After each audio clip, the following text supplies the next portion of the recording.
Hello, जय Hind everyone. मैं विकास तंवर आप सभी का एक बार फिर से स्वागत करता हूं आपके अपने यूट्यूब चैनल एग्जाम टॉक्स में। आई होप आप सभी काफी अच्छे होंगे और प्रिपरेशन भी आपकी काफी अच्छी चल रही होगी। तो जैसा कि आप सभी को पता है, हमने यहाँ पे एक बैच स्टार्ट किया है जिसका नाम है प्रथम कदम। और ये बैच स्पेशली उन स्टूडेंट्स के लिए है जो एनडीए, सीडीएस, एफकेट या फिर सीएपीएफ असिस्टेंट कमांडेंट के लिए प्रिपेयर कर रहे हैं। और डेफिनेटली आप इस बैच के साथ जा सकते हैं बिना कुछ सोचे समझे। और यहाँ पे हमारी ये रहने वाली है क्लास 20th। और इससे पहले हम 19 क्लासेस कर चुके हैं अलग अलग टॉपिक्स को लेके। और यहाँ पे अब हम थोड़ी सी जो क्लासेस की ड्यूरेशन है वो भी इंक्रीज करेंगे, क्योंकि आई थिंक आपका मेरे साथ अच्छे से कोऑर्डिनेशन हो चुका होगा अब तक जितनी क्लासेस हमने ली हैं। और अगर आपने पहले वाली क्लासेस नहीं देखी तो पहले वाली क्लासेस देखें, और साथ में कमेंट में आप मुझे जवाब देंगे कि आपकी प्रिपरेशन कैसी चल रही है, क्या प्रैक्टिस सेट जो हम स्टार्ट कर चुके हैं उनसे बेनिफिट हुआ है या नहीं हुआ, और साथ में इस क्लास से आपको कितना फायदा हो रहा है।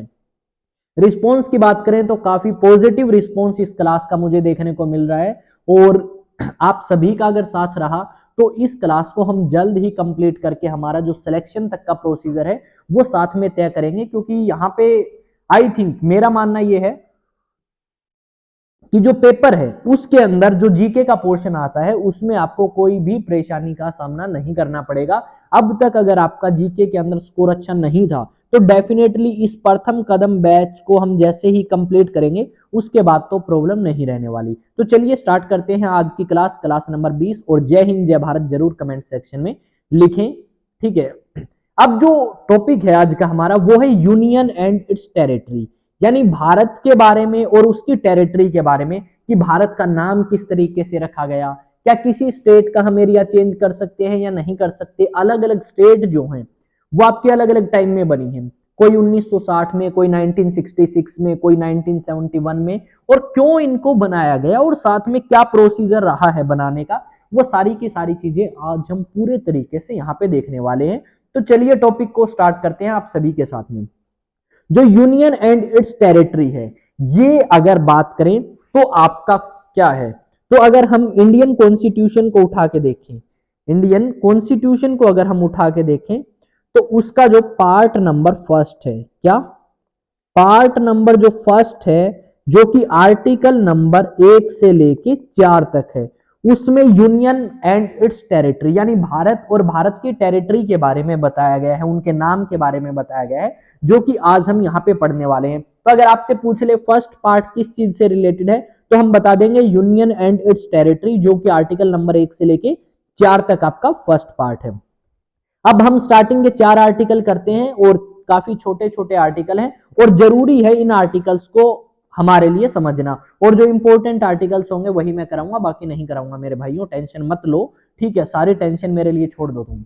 आर्टिकल 1 जो है वो कहता है India that is Bharat shall be A union of states, यानी इंडिया जिसे हम भारत भी कह सकते हैं वो क्या है, यूनियन ऑफ स्टेट्स है। अब क्या होता है, दो टाइप की गवर्नमेंट होती है, एक होती है फेडरल और दूसरी होती है यूनियन। तो इंडिया जो है वो आपका फेडरल भी है और यूनियन भी है। मैंने बताया था क्वासी फेडरल है, यानी कुछ फीचर ऐसे जो यूनियन वाले हैं और कुछ फीचर ऐसे जो फेडरल वाले हैं, इंडियन जो आपकी गवर्नमेंट सिस्टम है उसमें। अब यूनियन में क्या होता है, जो स्टेट्स हैं अलग अलग वो अपनी मन मर्जी से आती हैं और जब चाहे तब अलग हो सकती हैं कंट्री से। पर इंडिया में क्या है, जो यूनियन है, इंडिया है तो क्या कॉन्स्टिट्यूशन के अकॉर्डिंग यूनियन ऑफ स्टेट्स है, पर यहां पे स्टेट के पास इतनी आजादी नहीं है कि वो भारत से अलग हो सके अपनी मन मर्जी से। जबकि यूएसए के अंदर ऐसा है कि जब चाहे स्टेट यूएसए से अलग होके अलग कंट्री डिक्लेयर कर सकती है। तो इंडिया क्या है, क्वासी फेडरल है, यानी कुछ फीचर ऐसे जो यूनियन वाले हैं, कुछ ऐसे जो फेडरल वाले हैं। तो यहाँ पे स्टेट के पास ये पावर नहीं है कि वो भारत से अलग हो सके। यानी हमारी जो यूनियन है वो कैसी है, वो आपकी इनडिस्ट्रक्टेबल यूनियन है। कैसी यूनियन है, इनडिस्ट्रक्टेबल, जिसको तोड़ा ना जा सके, ठीक है। कैसी यूनियन है भाई, इनडिस्ट्रक्टेबल, जिसको तोड़ा ना जा सके। तो इंडिया जो है क्या है, इंडिया का एक तो नाम इंडिया है, दूसरा भारत है और ये यूनियन ऑफ स्टेट्स है। इस चीज को ध्यान में रखेंगे कि ये बात आपकी आर्टिकल 1 में बताई गई है कि इंडिया एक यूनिटरी फॉर्म ऑफ गवर्नमेंट है या फेडरल फॉर्म ऑफ गवर्नमेंट है। साथ में इंडिया के सिर्फ दो ही नाम है, इंडिया या भारत। क्योंकि जब हम नाम डिसाइड कर रहे थे ना, तो कुछ लोग कह रहे थे कि इंडिया नाम रखो, कुछ कह रहे थे भारत रखो, पर जो हमारे संविधान को बनाने वाले हैं उन्होंने कहा कि चलो हम इंडिया भी रख लेंगे और भारत भी। तो इस करके हमने दोनों के दोनों नाम इंडिया के अंदर, सॉरी आर्टिकल 1 के अंदर मेंशन कर दिए। अब दो चीजें हमें सुनने को मिलती है यार, एक तो टेरिटरी ऑफ इंडिया और दूसरा वर्ड है यूनियन ऑफ इंडिया। तो इनमें क्या फर्क है, कोई बता सकता है मुझे? कोई भी स्टूडेंट मुझे बता सकता है क्या? कमेंट सेक्शन में आप जवाब दे सकते हैं भाई। तो यूनियन ऑफ इंडिया की अगर बात करें, यानी नीचे वाले की, तो यूनियन ऑफ इंडिया में क्या आती है? सिर्फ और सिर्फ भारत की जो स्टेट्स है वो आती हैं यूनियन ऑफ इंडिया के अंदर। अगर मैं बात करूं स्टेट्स के अलावा भी तो बहुत सारी चीजें हैं, टेरिटोरियल एक्सटेंशन है, आइलैंड है हमारे पास, दो यूनियन टेरिटरीज है, ठीक है। तो अगर हम बात करें टेरिटरी ऑफ इंडिया, तो इसके अंदर स्टेट्स, यूनियन टेरिटरी सब कुछ कवर होता है। तो यानी जो टेरिटरी ऑफ इंडिया है वो एक बड़ी टर्म है और यूनियन ऑफ इंडिया एक छोटी टर्म है जो सिर्फ स्टेट के लिए यूज कर सकते हैं। और टेरिटरी ऑफ इंडिया में आपके स्टेट्स भी आती हैं, यूनियन टेरिटरीज भी आती हैं और टेरिटोरियल एक्सटेंशन भी। तो ये भी आपके आर्टिकल नंबर 1 के अंदर ही मेंशन है कि इंडिया जो है वो यूनियन ऑफ स्टेट्स है और इंडिया के दो नाम है, इंडिया दैट इज भारत, यानी इंडिया को ही हम भारत कह सकते हैं। तो आर्टिकल 1 आई थिंक क्लियर हुआ होगा। और अगर आपको पीडीएफ लेनी है तो आप टेलीग्राम पे जा सकते हैं और इन तीनों सोशल मीडिया हैंडल्स के आपको लिंक मिलेंगे आपके जो यूट्यूब चैनल है वहां पे। अगर आप यूट्यूब पे जाएंगे चैनल के ऊपर तो डिस्क्रिप्शन में लिंक मिलेंगे और लिंक पे जाके आप मेरे साथ कनेक्ट कर सकते हैं ताकि आपको जितनी भी प्रॉब्लम्स आए उनका सोल्यूशन हो उसके, और साथ में पीडीएफ या नोट्स आपको मिलते रहे टाइम टू टाइम। तो आर्टिकल नंबर 2 क्या कहता है भाई? अगर बात करें आर्टिकल नंबर 2, आर्टिकल नंबर 2 कहता है एडमिशन ऑफ न्यू स्टेट्स, कि अगर भारत के अंदर कोई नई स्टेट मिलानी पड़े, नई स्टेट को भर्ती करना पड़े, तो वो भी हम कर सकते हैं, एडमिशन कर सकते हैं नई स्टेट्स का। अब नई स्टेट भी भाई दो टाइप की होती हैं, एक तो वो जो फिलहाल एग्जिस्ट कर रही हैं और एक वो जो एग्जिस्ट नहीं करती। कौन सी एग्जिस्ट? मान लेते हैं भाई हमने लाहौर के ऊपर कब्जा कर लिया, यानी अभी भी एग्जिस्ट करती है वो, पर हमने उसको लाहौर को कब्जा करके भारत के अंदर मिला लिया, तो हमने एक नई स्टेट को एडमिशन कर दिया जो कि ऑलरेडी एग्जिस्ट करती है, ठीक है। अगर हम बात करें नॉट एग्जिस्ट, भाई बहुत सारी ऐसी एक्टिविटीज होती हैं धरती के ऊपर, जैसे अर्थक्वेक आ गया या वोल्केनो इरप्ट हुआ। मान लेते हैं एक ज्वालामुखी फट गया, और जब ज्वालामुखी आपका फटा तो उससे एक समुद्र के अंदर फट गया और उससे एक आइलैंड बन गया। क्या बन गया? एक आइलैंड बन गया। और उस आइलैंड को अगर हम, क्या उस आइलैंड को अगर हम भारत के अंदर शामिल करना चाहें तो वो कर सकते हैं आर्टिकल नंबर 2 के अकॉर्डिंग। तो आर्टिकल 2 जो है या आर्टिकल 2 जो है वो हमें कहता है कि हम एडमिशन कर सकते हैं नई स्टेट्स का जो एग्जिस्ट करती हैं और जो एग्जिस्ट नहीं करती उनको भी। यानी आने वाले समय में अगर कोई ऐसा कुछ होता है और उसको भारत के अंदर मिलाना पड़ता है तो आर्टिकल 2 के अकॉर्डिंग मिला लेंगे, ठीक है। यहां से क्वेश्चन आए हैं भाई, प्रीवियस ईयर क्वेश्चंस यहां से बने हैं और टॉपिक्स जो प्रैक्टिस सेट सेशन है वहां पे मैं क्वेश्चंस कराऊंगा, तो आप देख भी सकते हैं कि किस टाइप के आपके जो क्वेश्चंस इस टॉपिक से आपसे पूछे गए हैं। एनडीए, सीडीएस, एफकेट और सीएपीएफ असिस्टेंट कमांडेंट या और जितने एग्जाम्स हैं उनके अंदर। तो आर्टिकल 3 क्या कहता है फिर? आर्टिकल 3 जो है वो ये कहता है कि अगर आपको फॉर्मेशन करनी हो नई स्टेट की, या आपको बाउंड्री या एरिया चेंज करना हो या नाम चेंज करना हो, तो आप आर्टिकल 3 के अकॉर्डिंग कर सकते हैं। मान लेते हैं भाई अभी थोड़े दिन पहले क्या हुआ था, आपका आंध्र प्रदेश स्टेट था, उससे हमने एक नया स्टेट बनाया तेलंगाना, यानी हमने इनकी बाउंड्री चेंज करी और नाम भी इनके नए रखे, नाम चेंज किए। तो इस तरीके से ये काम हम आर्टिकल 3 के अकॉर्डिंग कर सकते हैं।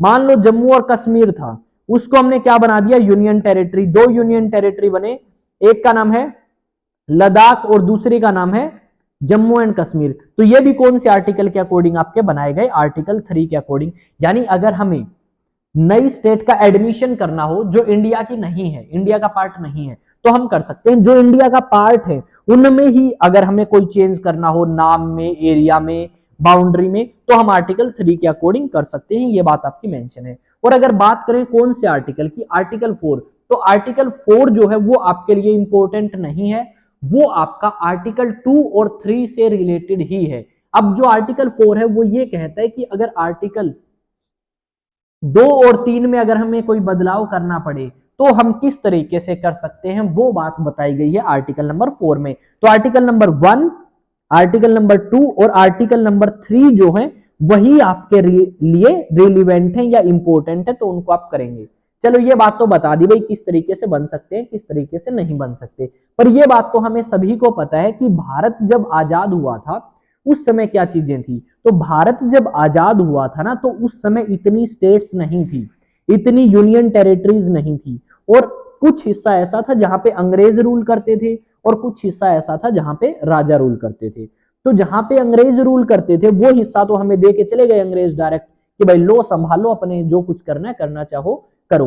पर जहां पे राजा रूल करते थे राजाओं ने तो मना कर दिया कुछ एक ने, और कुछ एक ने ज्वाइन कर लिया भारत को, और कुछ एक चले गए पाकिस्तान के साथ में कि हम तो पाकिस्तान में मिलेंगे, कुछ बोले हम तो इंडिया में मिलेंगे, और कुछ ऐसे भी थे जो बोले हम ना भारत में मिलेंगे ना पाकिस्तान में, अलग से देश बनाएंगे। जम्मू कश्मीर के राजा थे, जूनागढ़ के थे, या हैदराबाद के निजाम थे, तो उन्होंने ये कुछ किया था। तो किस तरीके से आपकी स्टेट्स जो है वो इवोल्व होके आई, उनका एवोल्यूशन किस तरीके से हुआ, उत्पत्ति किस तरीके से हुई, राइज किस तरीके से हुआ, ये सारी चीजें हम देखेंगे अब टॉपिक के अंदर। बस 2 घूंट पानी की पी लेते हैं आपके साथ में।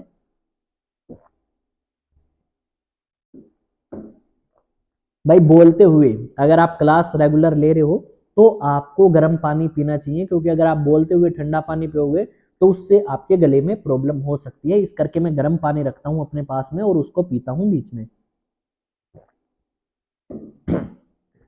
कुछ गला भी खराब है भाई, ये भी एक रीजन है। तो अगर बात करें किस तरीके से एवोल्यूशन हुआ, देखो अगर हम बात करें तो जिस समय हमारा देश यानी हमारा प्यारा भारत आजाद हुआ उस समय 552 प्रिंसली स्टेट्स थी। कितनी थी? 552। कुछ और भी थी पर वो पाकिस्तान की तरफ चली गई थी। तो ये 552 जो है वो भारत के एरिया के अंडर आ गई, बाकी पाकिस्तान वाले एरिया में चली गई। तो 552 प्रिंसली स्टेट्स में से 549 तो एग्री कर गए और 3 जो है वो डिसएग्री करते हैं। एक तो जम्मू एंड कश्मीर, दूसरी आपकी जूनागढ़ जूनागढ़ और तीसरी आपकी हैदराबाद। ठीक है। अब जब इन्होंने मना किया, यहां पे मैं एक बार थोड़ा सा लाइन लगा देता हूं मेरे भाई। हाँ,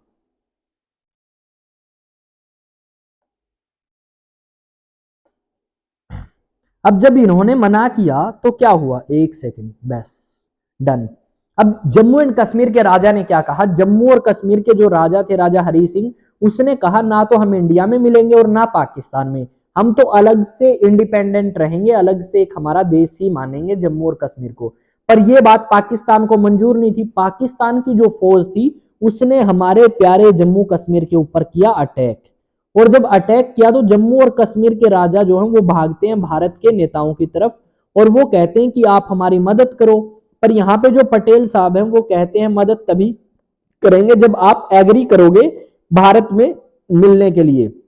तो हरी सिंह जो जम्मू कश्मीर के राजा थे वो एग्री करते हैं और जम्मू एंड कश्मीर को भारत के अंदर मिला लिया गया, यानी अब होगी 550। जूनागढ़ की बात करें तो जूनागढ़ के अंदर रूल करते थे मुस्लिम राजा, पर जो जूनागढ़ है कहां पे, बात तो ये भी है ना। तो ये है आपका गुजरात के अंदर। तो यहाँ पे राजा जो थे वो तो थे मुस्लिम और जनता जो है जूनागढ़ में ज्यादातर वो थी हिंदू।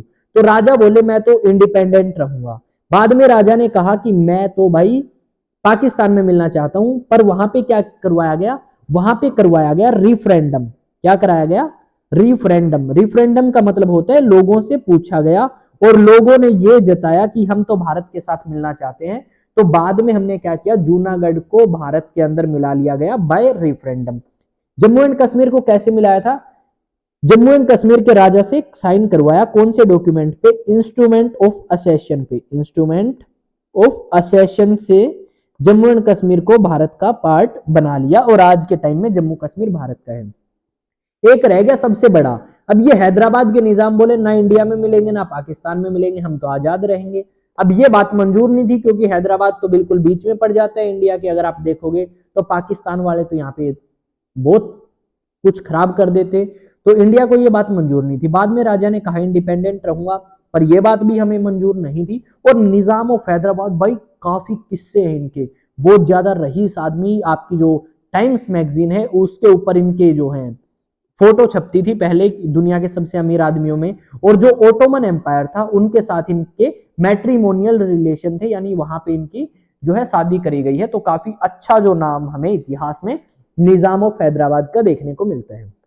अब निजाम ने भी मना कर दिया। अब जो निजाम है उसको किस तरीके से भारत में मिलाया गया, बाय पुलिस एक्शन, वहां पे पुलिस भेजी गई और पुलिस फोर्स की सहायता से जो हैदराबाद है उसको भारत का हिस्सा बना लिया गया। तो ये काम हमें यहाँ पे देखने को मिलते हैं कि किस तरीके से इनको भारत का हिस्सा बनाया गया या किस तरीके से इनको भारत में विलय किया गया, मिलाया गया।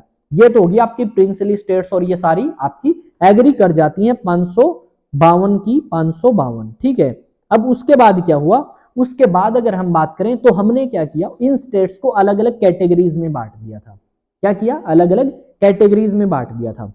तो यहां पे मैं लिखूंगा 4 कैटेगरीज में हमने इन स्टेट्स को डिवाइड किया। पहली पार्ट ए स्टेट, सॉरी मैं कलर वाला ले लेता हूं, येलो, पार्ट ए स्टेट।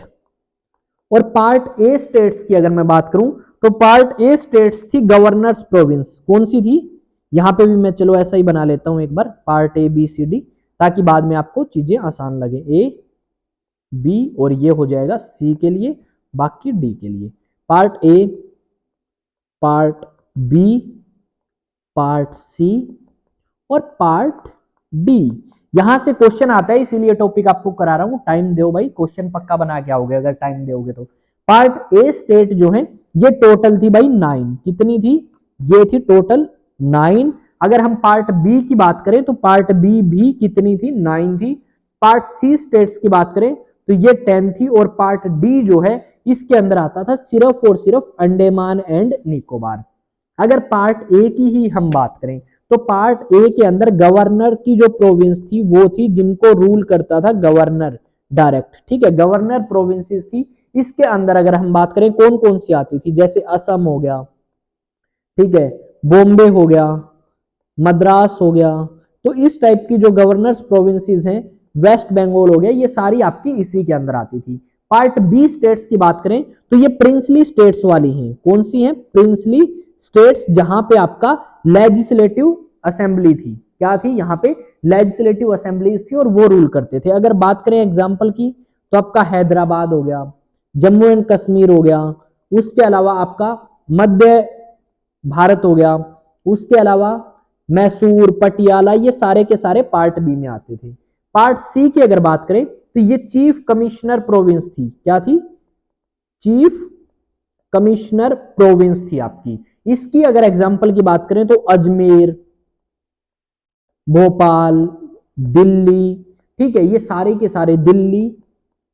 तो इस टाइप की जो आपकी स्टेट्स थी वो पार्ट सी में आती थी और पार्ट डी में था अंडमान और निकोबार।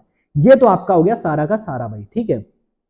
अब क्या हुआ, अलग अलग जगह से भाई डिमांड उठने लगी कि भारत के अंदर राज्यों का दोबारा से विभाजन किया जाए, अलग अलग बेसिस पे नए राज्यों को क्रिएट किया जाए। कुछ लोग बोले भाषा के आधार पे राज्य बनाने चाहिए। तो यहाँ पे सरकार के सामने समस्या आई कि भाषा के आधार पे अगर राज्य बना दिए तो यहाँ पे तो भाई कबूतर उड़ने लग जाएंगे। क्यों, क्योंकि भाषा के आधार पे राज्य बनाना इंडिया में डिफिकल्ट प्रोसेस है, क्योंकि बहुत सारी भाषाएं जो है भारत के अंदर बोली जाती हैं। अब सरकार के सामने चुनौती सबसे बड़ी ये कि भाषा के आधार पे राज्य बनाओ, भाषा के आधार पे राज्य बनाओ।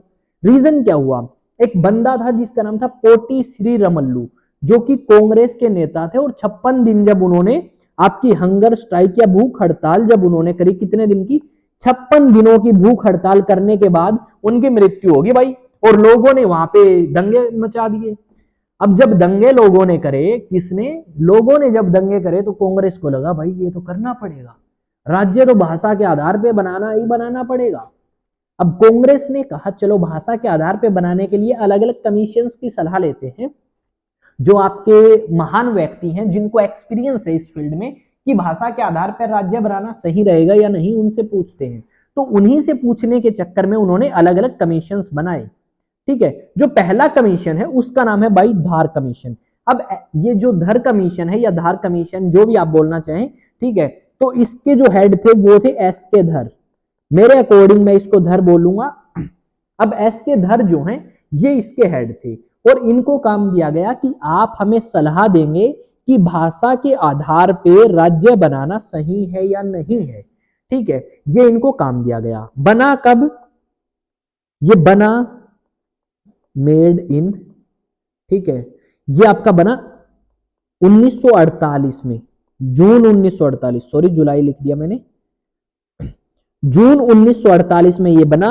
रिपोर्ट इसने सबमिट करी आपकी दिसंबर 1948 में। कब रिपोर्ट सबमिट करी? दिसंबर 1948 में। और इस बंदे ने ये कहा कि भाषा के आधार पे राज्य बनाना सही नहीं है। ठीक है, not support language, not support language as a base of states formation, states reorganisation हम यहां पे कर सकते हैं। और इसने क्या कहा? इसने कहा कि भाषा के आधार पर राज्य बनाना सही नहीं है, और इसने इस निर्णय को सपोर्ट नहीं किया कि भाषा के आधार पर राज्यों का पुनर्गठन आप करो। तो बोले ठीक है यार, पर यहां पे क्या हुआ? यहां पे मैंने बता दिया, पोटी श्री रमल्लू जो है वो अपने बंदे जिंदा अपने आप को, सॉरी, हंगर स्ट्राइक की वजह से 56 दिन भूखे रहे और उसकी वजह से मर जाते हैं। तो उस टाइम जो नेता थे, अभी भारत नया नया आजाद हुआ है और इतने ज्यादा मसले थे भारत के नेताओं के सामने, तो उन्होंने क्या किया? उन्होंने एक अलग से कमेटी बनाई, अपने आप को उसमें शामिल किया, जिसमें एक नई कमेटी बन के आती है जिसका नाम था जेवीपी कमेटी। जेवीपी कमेटी की अगर बात करें तो इसके अंदर बंदे कौन कौन शामिल थे? तो इसके अंदर जे का मतलब है जवाहरलाल नेहरू शामिल था, वी का मतलब वल्लभ भाई पटेल, एक और बी आएगा भाई इसमें, वल्लभ भाई पटेल, और पी मतलब पताभी सीतारमैया। क्या था? पताभी सीतारमैया। ये कांग्रेस के काफी वरिष्ठ नेता थे और ये आपके कांग्रेस के अध्यक्ष भी रह चुके हैं, पताभी सीतारमैया। ये तीन बंदे थे, ठीक है। और इसकी जो गठन है आपका, किसका? जेवीपी कमेटी का गठन हुआ, और अप्रैल इन्होंने रिपोर्ट सबमिट करी, सबमिट रिपोर्ट अप्रैल 1949। और इसने यही बात कही कि भाषा के आधार पर गठन नहीं किया जाएगा, भाषा के आधार पर गठन करना बहुत बड़ी समस्या है। ठीक है, सेम बात इन्होंने रिपीट करी, लैंग्वेज को इन्होंने सपोर्ट नहीं किया कि भाषा के आधार पर राज्य हम नहीं बनने देंगे, ये बात इन्होंने कह दी। सॉरी, बनने तो क्या नहीं देंगे, इन्होंने ऐसा कुछ कहा कि रिजेक्ट कर देंगे हम। इन्होंने क्या किया? लैंग्वेज को रिजेक्ट कर दिया कि इस बेसिस पे तो आप राज्यों का पुनर्गठन नहीं कर सकते। तो वो बोले चलो कोई बात नहीं, इस बेसिस पे नहीं कर सकते तो किसी और बेसिस पे देखेंगे। तो अब क्या होगा? अब अगर आप बात करें, नेक्स्ट एक और कमीशन बैठा, ठीक है, जिसका नाम है फजल अली कमीशन। ये मैंने बता रखा है आपको, क्योंकि ये जो कमीशन है इनकी डिमांड भाई हर जगह आ रही थी कि भाषा के आधार पर राज्य बनाओ, राज्य बनाओ। और फजल अली जो है, ये कमीशन आपका बनाया गया। तो देखते हैं कब बना। तो ये बना आपका 1953 में, और इनको काम दिया गया कि आप हमें बताएंगे कि कब, सॉरी, किस बेसिस पे राज्यों का पुनर्गठन या रीऑर्गेनाइजेशन हमें करना चाहिए। तो यहां पे क्या हुआ? इस फजल अली कमीशन के अंदर 3 मेंबर्स थे, ठीक है। कौन कौन थे? एक तो फजल अली खुद हैं, फजल अली। दूसरा कौन है? दूसरे हैं एच.एन. खुंजरू, एच.एन. खुंजरू। थर्ड जो है वो है के.एम. पानीकर, के.एम. पानीकर। अब ये जो के.एम. पानीकर और ये सारे बंदे थे ना, इन्होंने कहा चलो हम डिस्कस करते हैं, और फाइनली इन्होंने रिपोर्ट जो है वो सबमिट करी। रिपोर्ट सबमिट इन्होंने करी आपकी कब? 1955 के अंदर, सितंबर 1955 में इन्होंने रिपोर्ट सबमिट करी। और उस रिपोर्ट में इन्होंने कहा कि भाषा के आधार पर राज्यों का गठन किया जा सकता है, पर वन लैंग्वेज वन स्टेट को इन्होंने रिजेक्ट किया। तो यहां पे अगर हम बात करें, इसने क्या कहा रिपोर्ट में? रिपोर्ट में जो इन्होंने कहा वो क्या कहा? एक्सेप्ट करी इसने लैंग्वेज, एक्सेप्ट लैंग्वेज, ठीक है, as the basis of reorganisation of states, reorganisation of states. But क्या किया? But reject one language one state theory, पर इन्होंने रिजेक्ट किया one language one state policy को, कि एक राज्य एक भाषा ये पॉसिबल नहीं है, पर भाषा के आधार पर राज्य तो बनाए जा सकते हैं। और इसी के चलते हुए जो मैं एक चीज और यहाँ पे बताना चाहूंगा आपको, कि पहला जो स्टेट बना भाषा के आधार पे, first state formed on the basis of language, तो कौन सा था? वो था आंध्र प्रदेश। कौन सा था भाई? आंध्र प्रदेश आपका पहला स्टेट था जो भाषा के आधार पर आपका बनाया गया था। कब बनाया गया था? ये बनाया गया 1953 के अंदर। पर इन्होंने कह दिया कि एक लैंग्वेज एक स्टेट ठीक नहीं है, एक स्टेट के अंदर एक से ज्यादा भाषा बोलने वाले लोग हो सकते हैं, और उस बेसिस पे आप स्टेट्स का फॉर्मेशन जो है वो कर सकते हैं। ये फजल अली कमीशन ने कह दिया, और यहाँ पे समस्या जो है उनका समाधान हुआ, और आपकी जो स्टेट्स हैं उनको दोबारा से रीऑर्गेनाइज किया गया। 1 नवंबर 1956 में क्या हुआ? आपकी स्टेट्स को रीऑर्गेनाइज किया गया, और उस टाइम 14 तो आपकी स्टेट्स बनी। क्या हो गया भाई? पेन नहीं चल रहा मेरा, चलो दूसरा कलर ले लेते हैं। कलर तो खत्म नहीं हो गया, तो ऐसे नहीं होता भाई। 14 स्टेट्स और आपकी कितनी है? आपकी 6 यूनियन टेरिटरीज बनाई गई, ठीक है। 6 यूटी बनाई गई और 14 स्टेट्स बनाई गई 1956 में। और अगर स्टेट्स की बात करें तो मैं यहाँ पे कुछ एक आपके सामने एग्जांपल रख ही देता हूँ, स्टेट्स और यूनियन टेरिटरीज कौन कौन सी बनी थी, ताकि आप समझ पाए। तो इस साइड जो है ये मैं स्टेट्स लिखूंगा, इस साइड यूटीज लिखूंगा, ठीक है। जैसे सबसे पहले मैंने बताया आंध्र प्रदेश आपका बना था यहाँ पे, उसके अलावा असम बना, बिहार बना 1956 में, बॉम्बे बना, जम्मू एंड कश्मीर को स्टेट बना दिया गया, ठीक है। उसके अलावा केरला बना, मध्य प्रदेश, मद्रास, मैसूर, और भी बहुत सारे हैं, पर यहाँ पे कुछ यूटीज जो हैं वो हमारे लिए इंपॉर्टेंट है। अंडमान निकोबार, दिल्ली, आज भी है ये तो यूटी। हिमाचल प्रदेश पहले था, आज नहीं है यूटी, ठीक है। लक्षद्वीप, मिनिकोय और अमंदवी आइलैंड, एक यूटी ये बनी लक्षद्वीप, मिनिकोय, ये आइलैंड है भाई सारे लक्षद्वीप के अंदर ही, एंड अमंदवी आइलैंड। उसके अलावा मणिपुर और त्रिपुरा, मणिपुर और त्रिपुरा, ये आपकी यूटी जो है उस टाइम बनी थी। तो आपको याद रखना है हिमाचल प्रदेश पहले यूटी था, मणिपुर यूटी था और त्रिपुरा यूटी था। बाकी तो आज भी यूटी हैं और पहले भी यूटी थे, और आज के टाइम में कौन से यूटी हैं ये भी आपको पता है, तो इसमें ज्यादा चीजें आपको याद रखने की जरूरत नहीं है। अब बात करते हैं भाई, चलो आपको पीडीएफ अगर चाहिए तो पीडीएफ तो आप यहां से ले सकते हैं, आपका अपना चैनल है, आपकी अपने जो लिंक्स हैं उनको जाके आप फॉलो भी कर सकते हैं। अगर कुछ एक स्टेट्स की बात करें कि कौन सी स्टेट कब बनी, ये सारी की सारी चीजें भी थोड़ा बहुत रिलीवेंट हो जाती हैं, कई बार हमसे पूछ लेते हैं।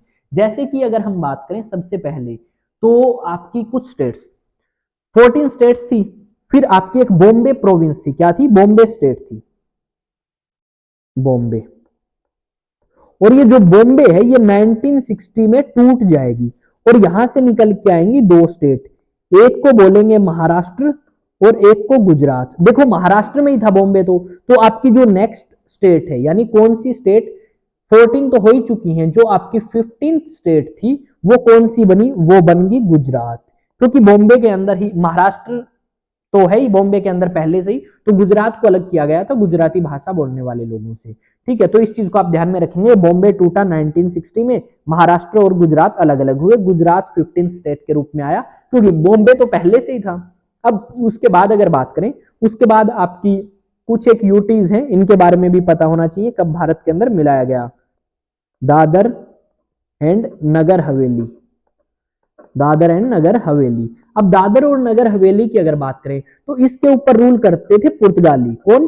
पोर्तुगीज जो हैं वो इसके ऊपर रूल करते थे, और पुर्तगालियों ने क्या किया, इसको भारत के अंदर सौंप दिया। भारत को ये मिली कब? 1954 में। पर भारत के अंदर इसको कब मिलाया गया, मतलब भारत का हिस्सा बना ये 1961 में, और दादर और नगर हवेली यूनियन टेरिटरी आपकी बनाई गई। उसके बाद अगर बात करें तो हमारे पास एक राज्य आता है गोवा, यहाँ पे भी पुर्तगाली रूल करते थे, दमन पे भी पुर्तगाली रूल करते थे, और द्वीप पे भी। यहाँ पे तो भाई इनको पीट के भगाना पड़ा, इनको पुर्तगालियों को पुलिस ने मारे इनके। और निकाला, भारत से जा ही नहीं रहे थे। तो बाय पुलिस एक्शन क्या किया हमने, 1961 में इनको भारत के अंदर मिलाया गया और उसके बाद ये भारत का हिस्सा बने 1962 से।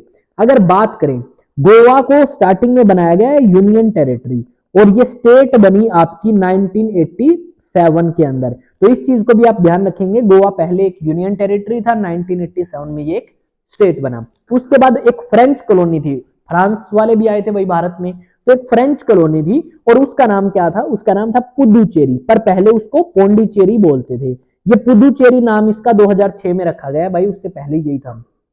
अब जो ये है, ये एक यूनियन टेरिटरी है आज के टाइम में और ये आपकी 3 स्टेट्स के अंदर फैली हुई है और 4 आपके डिस्ट्रिक्ट है। एक तो पुदुचेरी खुद है, दूसरी है कराईकल, ठीक है, तीसरी इसकी बात करूं तो वो आपकी माहे है और फिर यनम है। ये आपकी टोटल 4 डिस्ट्रिक्ट है पुदुचेरी यूनियन टेरिटरी के अंदर और ये एक फ्रेंच कॉलोनी थी और इसको फ्रेंच से छुड़ाया हमने 1954 में, लिबरेट कराया यानी आजाद करा लिया। पर इसको भारत के अंदर कब मिलाया गया, तो भारत के अंदर हमने इसको मिलाया 1962 में, ठीक है। इंडिया का ये पार्ट बनी, एक अमेंडमेंट हमने किया कॉन्स्टिट्यूशन में और उसके तहत इसको मिला दिया गया इंडिया के अंदर, 14th कॉन्स्टिट्यूशनल अमेंडमेंट एक्ट के अकॉर्डिंग। अब आते हैं नेक्स्ट पे। नेक्स्ट जो है हमारे पास वो आ जाता है नागालैंड राज्य। नागालैंड की कैपिटल क्या है, कमेंट सेक्शन में सारे भाई छाप दो जितने भी इस वीडियो को देख रहे हैं, और नहीं देख रहे तो अपने दोस्तों के साथ शेयर करो और देखो, ठीक है। तो नागालैंड जो है वो 16th स्टेट के रूप में उभर के आया भारत में। उससे पहले जो हमने बात करी है तो गुजरात जो है वो 15th के रूप में आया था। तो नागालैंड जो है ये भारत का राज्य बना 1963 में। उससे पहले ये 1961, 62 और 63 जब तक ये स्टेट नहीं बना, इतने ये असम के जो गवर्नर थे उनके अंडर रहा। उसके बाद अपना हरियाणा, अपना सारा भारत ही अपना है यार, ठीक है, हरियाणा कोई अलग थोड़ी ना है। हरियाणा, चंडीगढ़ और हिमाचल। देखो मैंने बताया था हिमाचल क्या था, पहले एक यूनियन टेरिटरी था पर अब ये बन गया एक स्टेट, कब, 1971 के अंदर, ठीक है। अब हरियाणा जो है वो पंजाब से अलग हुआ 1 नवंबर 1966 को और आपका बना क्या, बना एक स्टेट। उसके अलावा चंडीगढ़ एक यूनियन टेरिटरी बनी इसी टाइम और हिमाचल प्रदेश जो है वो 1971 के अंदर 18th स्टेट के रूप में उभर के आया। और हरियाणा जो है, हरियाणा था 17th स्टेट अपने प्यारे भारत का, अपने भारत का, किसका, अपने भारत का 17th स्टेट जो है वो हरियाणा बना और 18th कौन बना, 18th बना हिमाचल। उसके बाद आगे अगर हम करें तो थोड़ा बहुत और कर लेते हैं, ज्यादा चीजें रही नहीं, कुछ एक चीजें हम और देख लें। उसके बाद अगर बात करें, उसके बाद आ जाते हैं मणिपुर। मणिपुर की अगर बात करें तो मणिपुर जो है वो आपका पहले क्या था, एक यूनियन टेरिटरी था और 19th स्टेट के रूप में उभर के आया मणिपुर। उसके अलावा त्रिपुरा, ये भी नॉर्थ ईस्ट की स्टेट है, ये भी एक यूनियन टेरिटरी था, ये 20th स्टेट बना आपका, ठीक है, 20th स्टेट। उसके अलावा मेघालय, मेघालय की कैपिटल क्या है और मेघालय में सबसे ज्यादा आपकी बारिश होती है, आई थिंक आपको ये सारा पता होगा, ठीक है। तो एक सेकंड भाई, एक सेकंड रुक जाएं, एक सेकंड, एक मैसेज करना है मुझे, ठीक है, एक सेकंड, 12-17, चलो देखते हैं कब की बात है ये, एक सेकंड। हाँ, मेघालय की अगर बात करें तो मेघालय आपका आया 21st स्टेट के रूप में उभर के। उसके अगर अलावा बात करें नेक्स्ट आपका सिक्किम 22nd स्टेट। ये सिर्फ यार वैसे ही बता रहा हूं, ज्यादातर आपकी स्टार्टिंग वाली जो थी वो इंपॉर्टेंट थी। उसके अलावा मिजोरम 23rd स्टेट के रूप में उभर के आया। उसके अलावा अरुणाचल प्रदेश, कौन सा, अरुणाचल प्रदेश भाई, अरुणाचल प्रदेश, यह आया 27th, अच्छा मैंने कौन सा बताया था, मिजोरम, अरुणाचल आया 24th में, और गोवा मैंने बताया पहले यूटी था, अब बना है स्टेट 1987 में और 25th स्टेट। उसके अलावा तो यार छत्तीसगढ़, 2000 में बने थे ये छत्तीसगढ़। किससे अलग होके? छत्तीसगढ़ बना था मध्य प्रदेश से अलग होके, ठीक है। उसके अलावा अगर बात करें उत्तराखंड, ये उत्तर प्रदेश से अलग होके बना था और ये बना था आपका 2000 में 27th स्टेट। उसके बाद झारखंड, ये भी उसी टाइम बना था और ये आपका 28th स्टेट बना बिहार से अलग होके। और 29th जो स्टेट है वो तेलंगाना बना था आंध्र प्रदेश से अलग होके।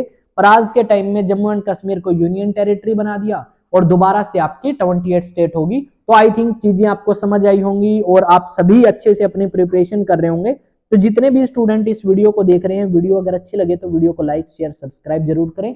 आपका अपना चैनल है। तो मिलते हैं नेक्स्ट वीडियो में, तब तक जय हिंद जय भारत।